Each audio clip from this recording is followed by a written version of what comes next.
नई जो सरकार बनी है,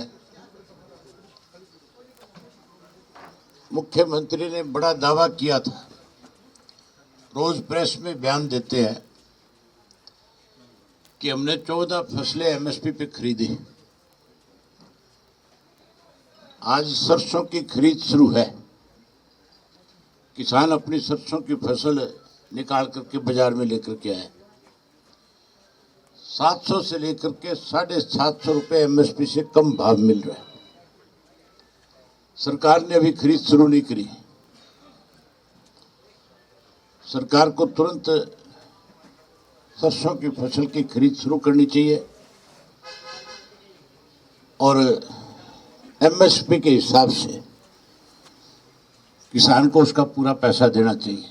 जिस किसान ने बेच दी उसकी भरपाई सरकार को करनी चाहिए। ये किसान सदा से किसान विरोधी रही है। अखबारों में झूठे दावे करते हैं और हकीकत में किसान को कमजोर करने के लिए रोज नई योजनाएं बनाते हैं।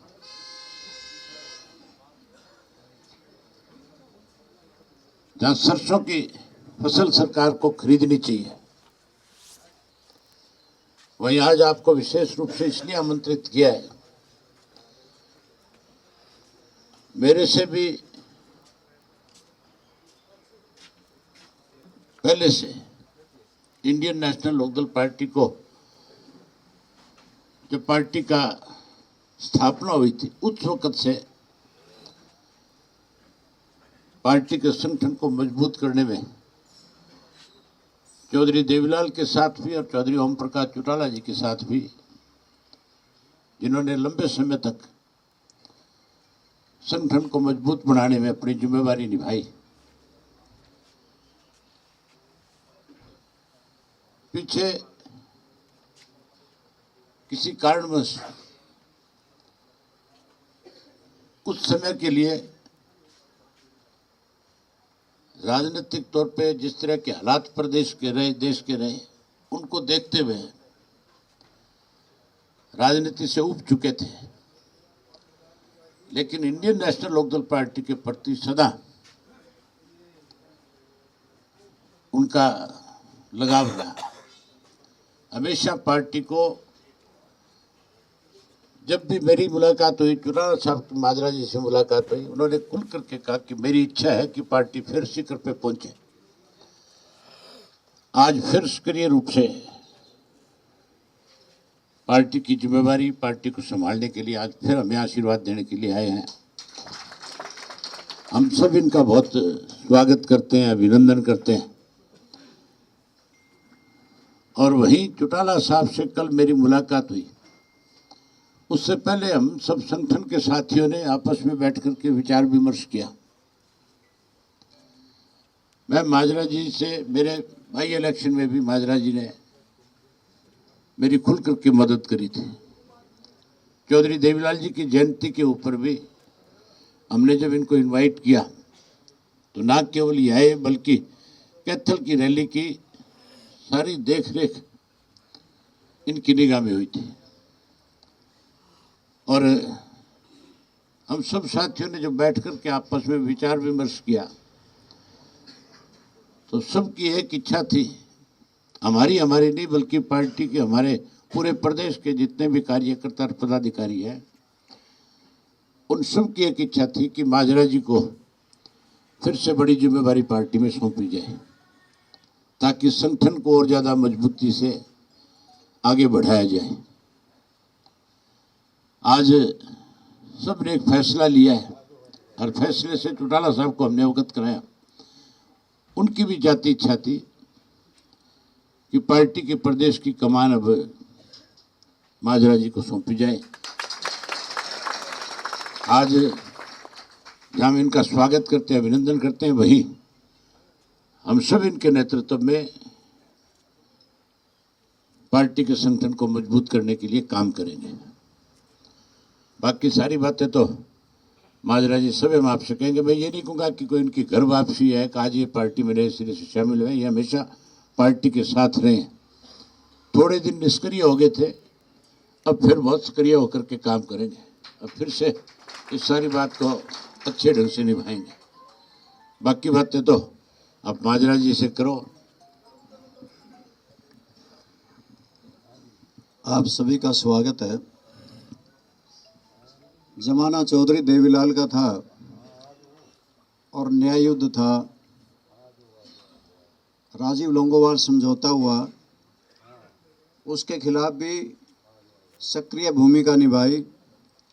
चौधरी देवीलाल 1982 में बहुमत लेकर के आए और उनकी सरकार नहीं बनने दी, तब भी एक बड़ा झटका था। तब भी हम चंडीगढ़ में बहुत बड़ा प्रदर्शन करते रहे और एक भी ना सुनी। और उसके बाद हम लगातार, चाहे कोई भी आंदोलन रहा, कोई जलसा रहा, कोई प्रदर्शन रहा, उसमें लगे रहे। चौधरी ओम प्रकाश चौटाला जी के साथ, चौधरी देवीलाल जी के साथ, और बढ़ चढ़ कर के काम किया। ये ठीक है, परिवार में भी कुछ मतभेद हो जाते हैं। कुछ समय के लिए, 2-3 महीने के लिए ऐसा हुआ कि वो मतभेद हुए और अभय सिंह चौटाला ने ये चैलेंज कर दिया था कि 3 काले किसानों के कानून जो आए हैं, जिसमें एमएसपी नहीं रहेगा, अत्यधिक भंडारण की इजाज़त बड़ी कंपनियों को दे दी और भू के मालिक बड़ी कंपनियां हो जाएंगी। इन्होंने कहा कि मैं 26 जनवरी तक अगर ये वापस नहीं लिए, मैं इस्तीफ़ा दे दूंगा और किसान आंदोलन में कूद जाऊंगा।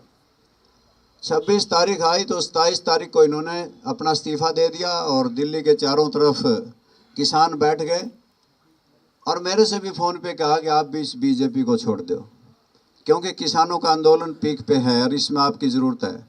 मैंने तुरंत से आप सबसे मुखातिब होके भारतीय जनता पार्टी को तिजांजलि उसी वक्त दे दी थी और हमने पूर्व विधायकों ने स्वर्गीय श्री नफे सिंह राठी की अध्यक्षता में सब ने मिल कर के कोई 150-200 जा कर के दिल्ली के बैठे किसानों को समर्थन दे करके आए और उसके बाद उस किसान आंदोलन में भी अपनी भूमिका निभाई। साथियों, आज कुछ ऐसे बातें हैं कि सरकार के कुछ दावे इस प्रकार के हैं, हमारी पारदर्शी सरकार है, 32 से 42 पेपर भेज दिए जाते हैं और फिर ये कह देते हैं कि हमारी सरकार पारदर्शी है। 235 कोऑपरेटिव बैंक में लगा दिए जाते हैं बुला बुला के घर से, और हमारे वहाँ के विधायक पर्चा दर्ज कराते हैं पुंडरीके के मेरे बेटे से पैसे ले लिए, जिसका समर्थन भी भारतीय जनता पार्टी को है। और इसी प्रकार से हमारे नौजवान बाहर जा रहे हैं, विदेशों में जा रहे हैं, ले दे के फौज थी उसमें भी अग्निवीर कर दिए। और इन्होंने ये कहा विशेष तौर से कि किसान के लिए हम आमदनी दोगुनी कर देंगे। ना दोगुनी हुई, ना स्वामीनाथन योग की रिपोर्ट लागू हो सकी, ना एमएसपी का कानून बना और जीएसटी भी किसानों पर ही ज़्यादा थोपा गया। और ट्यूबवेल के कनेक्शन लेने के लिए भी एक जटिल प्रक्रिया बनाई, जिसके वजह से ये किसान बहुत दुखी है, जवान दुखी है। और सरकार कहती है हम पारदर्शी हैं। इस देश में चुनावी बॉन्ड का कितना बड़ा महा घोटाला हुआ है कि या तो ईडी का डर दिखा के या आगे उद्योग स्थापित करने के लिए, धंधे देने के लिए, ठेके देने के लिए इतना चंदा इकट्ठा किया गया, जो चुनावी बॉन्ड का बहुत बड़ा घोटाला आज भारतीय जनता पार्टी ने किया है। और हर ज़िले में 5 सितारा दफ्तर बने, वो कहाँ से बने? ये बातें जो लगती हैं कि कहते हैं कि हम 400 पार करेंगे, इसका मतलब तुमने ईवीएम मशीन को पहले से सेट किया हुआ है। आज किस प्रकार से कि इनके ऊपर भी प्रश्न चिन्ह लग रहा है कि वीवीपैट को मामले में तो ये खामोश हैं, परंतु इसकी पैरवी जरूर करते हैं कि 400 पार करेंगे। हरियाणा में भी दावा किया था कि 75 पार करेंगे, 50 हारे थे, 40 जीते थे। इन परिस्थितियों को मद्देनजर रखते हुए कि हरियाणा प्रदेश में कोई व्यवस्था नहीं बदली, ना तो एसवाईएल का पानी आज गया। एसवाईएल का प्रस्ताव सबसे पहले सारे समझौते रद्द करने वाली पार्टी कांग्रेस है। और इसी प्रकार से एक पार्टी और हमारे हरियाणा प्रदेश में आई, उनकी आप पार्टी की गवर्नमेंट पंजाब में बनी। उन्होंने हरियाणा उन्होंने पंजाब की विधानसभा में पहला रेजोल्यूशन ये पास किया कि हम SYL का पानी हरियाणा को नहीं दे सकते जो भगवत मान की सरकार बनी है। और इसी प्रकार हमारे हरियाणा में जहाँ SYL सूखी है वहीं पे हांसी बुटाना नहर भी सूखी पड़ी है। और ये लोग कहते हैं कि हमने एक समझौता जमुना जल समझौता 1994 में हुआ था। ये कहते हैं कि हमने राजस्थान को पानी जमुना का देने का समझौता भारतीय जनता पार्टी की सरकार ने किया। अगर बारिश के दिनों में पानी अतिरिक्त था तो वेस्टर्न जमुना में पैसा क्यों खर्च किया जा रहा है कि उसमें अगर ज़्यादा पानी होगा तो वेस्टर्न जमुना को देंगे। अगर ज़्यादा पानी था, अगर वहाँ पे पानी उपलब्ध था तो दादूपुर नलवी नहर को क्यों नहीं दिया गया? क्योंकि उसका भी ऑब्जेक्टिव खोदने का बनाने का यही था कि बारिश के दिनों में अतिरिक्त पानी दादूपुर नलवी नहर में दिया जाएगा। अवेलेबिलिटी ऑफ वाटर के बारे में कोई स्टडी नहीं की गई, हाइड्रोलॉजिक स्टडी कुछ नहीं की गई।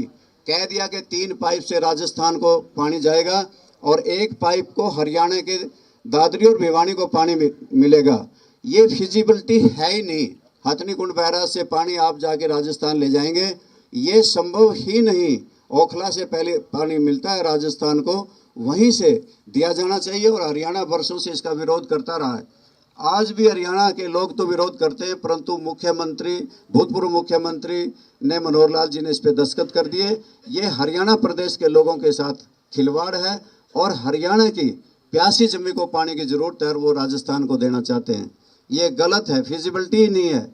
ना हरियाणा प्रदेश को SYL मिली, ना हरियाणा प्रदेश में कोई हांसी बुटाना नहर में पानी आया। दादूपुर नलवी नहर बंद कर दी और अब पानी राजस्थान को देने का समझौता कर लिया।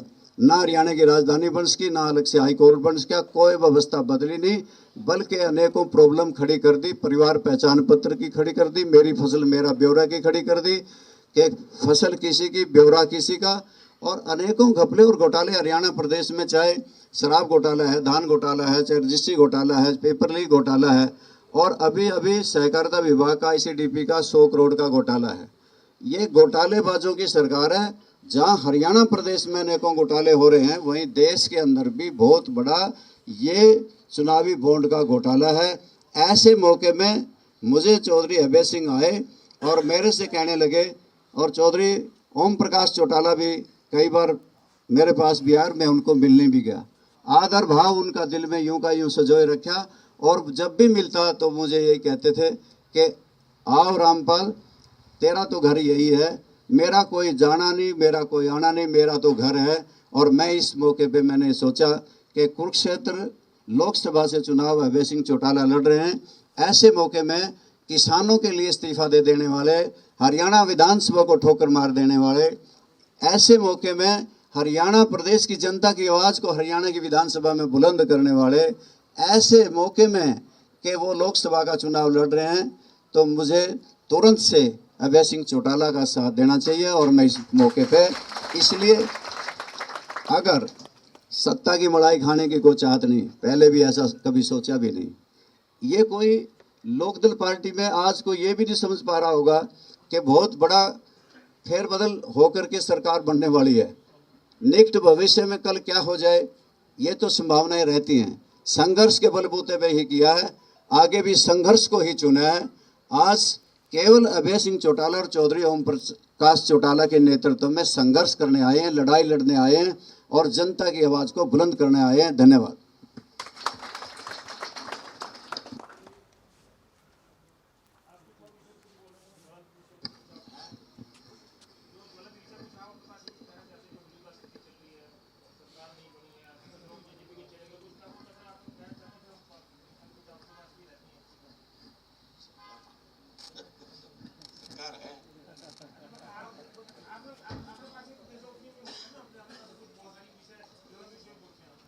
चौटाला साहब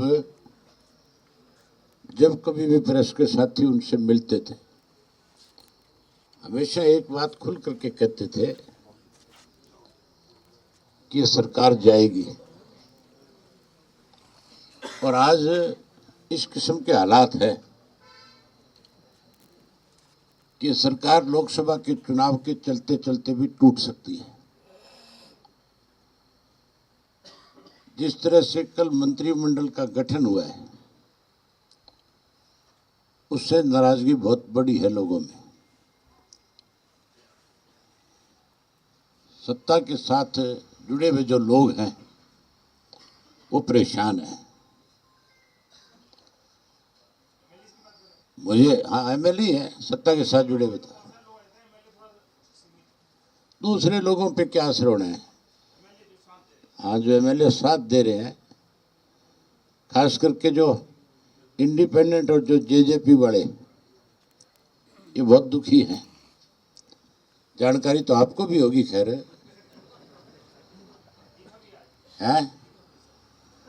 यानी मेरे से ज्यादा जानकारी होगी, लेकिन कुछ जानकारियां मेरे पास भी आई है। जो पार्टी का सबसे मजबूत आधार है, वो सबसे ज्यादा खपा है। विज साहब के चेहरे की जो हंसी है, उससे लगता नहीं आपको कि वो एक दिन भी सरकार को बर्दाश्त नहीं करना चाहते। कोई ऐसा मौका आया तो मुझे लगता है सबसे पहली मोहर उन्हीं की लगेगी। सरकार तो है ही नहीं। सरकार तो अगर होती तो फिर मुख्यमंत्री का पहले दिन यह बयान आना चाहिए था कि मैं कानून व्यवस्था ठीक करूंगा। फिर तो किसान की फसल की एमएसपी पे खरीद शुरू हो जानी चाहिए थी।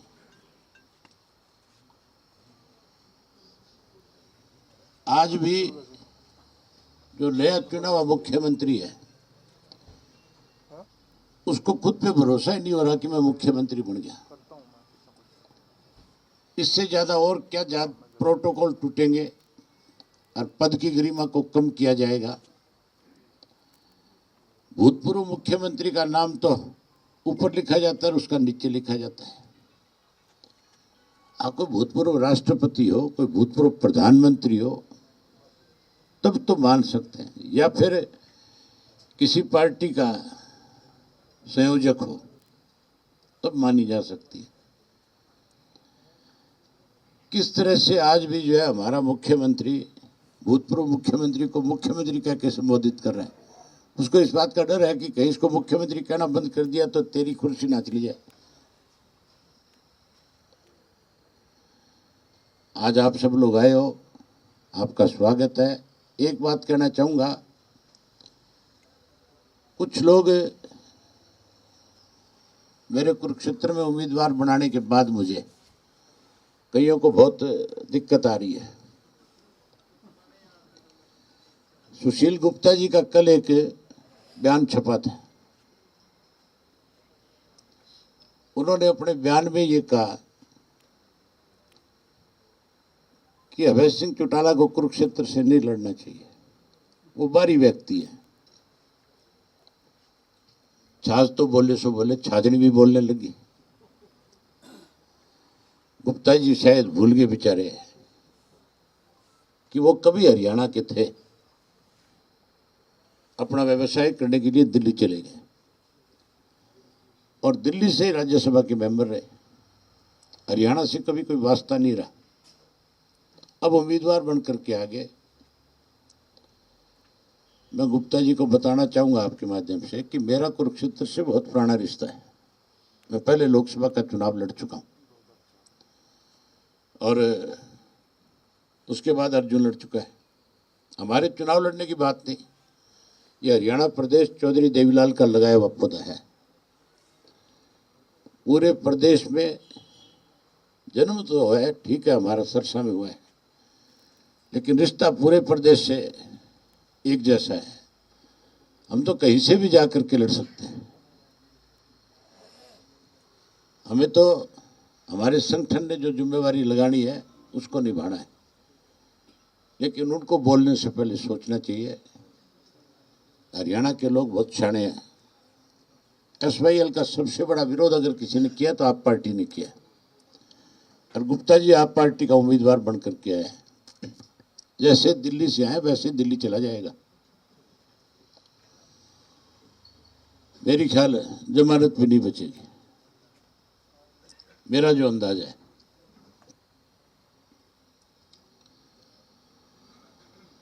और कोई आपकी तरफ से कोई क्वेश्चन है तो बताओ।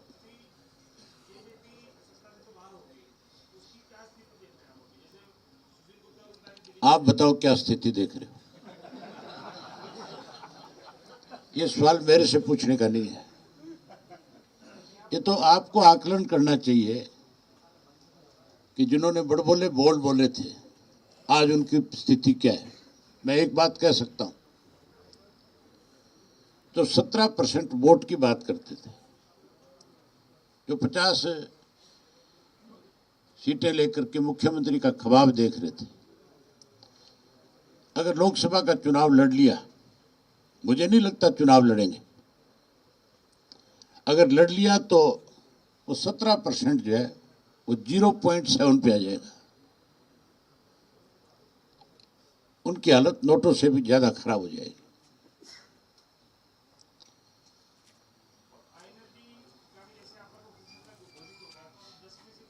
आप मुझे एक चीज बताओ, मेरे नाम की घोषणा के बाद सबको परेशानी हो रही है कि नहीं हो रही है? सही से बताओ। राष्ट्रीय दलों की उनको तकलीफ हो रही है कि नहीं हो रही है? अभी तो एक मेरे अकेले के नाम की घोषणा हुई है, जब 9 की और होगी तब आप देखना इनकी हालत क्या होगी। हम औरों की तरह झूठे दावे नहीं करते, ना हमने राजनीति में कभी झूठ का सहारा लिया। जो चीज कर सकते हैं खुल करके लोगों के सामने रखी, हम ये करेंगे, और जो नहीं कर सके उसके लिए लोगों से कहा कि हमारे बस की नहीं है। लोकसभा के चुनाव के जब नतीजे आएंगे तो बहुत चौंकाने वाले होंगे, बहुत हैरानी वाले होंगे। मैं खुल के कह सकता हूं कि हम बहुत अच्छी पोजीशन में रहेंगे।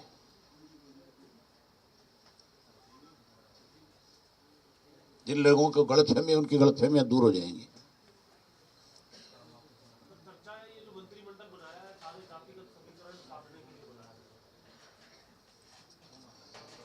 जातिगत समीकरण तो इससे सधेंगे कि नहीं सधेंगे, पर कईयों की रान तो कट गई। जो कहीं ना कहीं मुख्यमंत्री को लगते थे कि ये तेरी कमांड में ठीक से काम नहीं कर रहे, उनको साइडलाइन कर दिया कि नहीं कर दिया?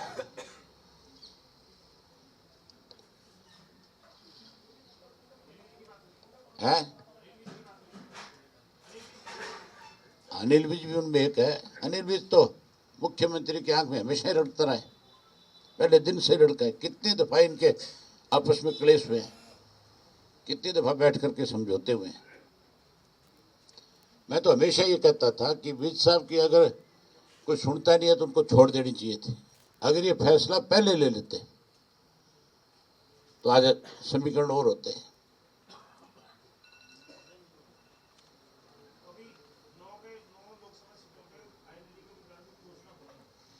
करेंगे हम, 10 की 10 सीटें लड़ेंगे। 10 की 10 पे हमारे उम्मीदवार खड़े होंगे, 10 की 10 पे बहुत अच्छी लड़ाई लड़ेंगे।